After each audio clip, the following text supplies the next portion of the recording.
बहुत साल पुरानी बात है। एक धनवान राज्य में एक बहुत बड़ा और पुराना बरगद का पेड़ था। उस पेड़ पर एक कौवा और कौवी का जोड़ा अपने घोंसले में रहता था। ये जोड़ा दिन भर भोजन की तलाश में बाहर रहता और शाम होते ही वापस लौट आता। उसी पेड़ के पास एक दुष्ट सांप भी रहता था। कौवा और कौवी का जोड़ा बहुत आराम से गुजर बसर कर रहा था। इसी बीच कौवे ने अंडे दिए। दोनों बेहद खुश थे। लेकिन एक दिन जब वे बाहर गए तो सांप उनके अंडों को खा गया।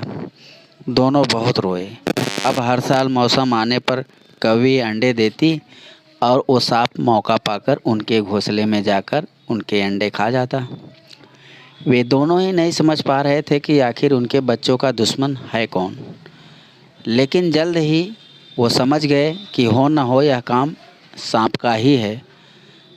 सांप तो अंडे खाकर चला जाता, लेकिन कौवे के दिल पर जो बीतती वो सोचा भी नहीं जा सकता था।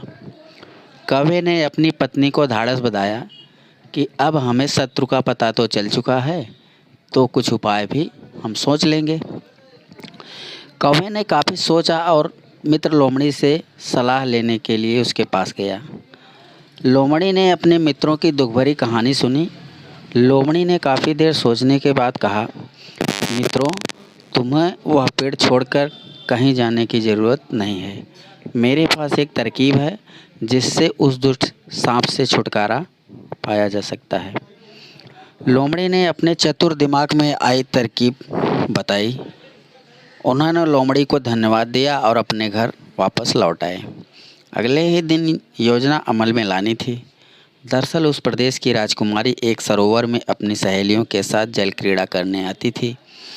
उनके साथ उसके सैनिक और अंगरक्षक भी आते थे। जब राजकुमारी और उसकी सहेलियों द्वारा उतारे गए कपड़े व आभूषणों में से राजकुमारी का प्रिय हीरे और मोतियों के विलक्षण हार में से एक हार चोंच में दबाकर कौवा उड़ गया। सभी सहेलियां चीखीं, अरे राजकुमारी का हार उठाकर ले जा रहा है। सैनिकों ने ऊपर देखा तो सचमुच एक कौवा हार लेकर धीरे धीरे उड़ता जा रहा था। सैनिक भी उसी दिशा में दौड़ने लगे।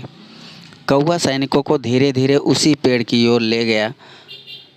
जब सैनिक कुछ ही दूरी पर रह गए तो कौवे ने हार को इस प्रकार गिराया कि वह सांप के खोल के भीतर जा गिरा। सैनिक दौड़कर खोल के पास पहुँचे तो वहाँ हार और उसके पास काले सर्प को देखा।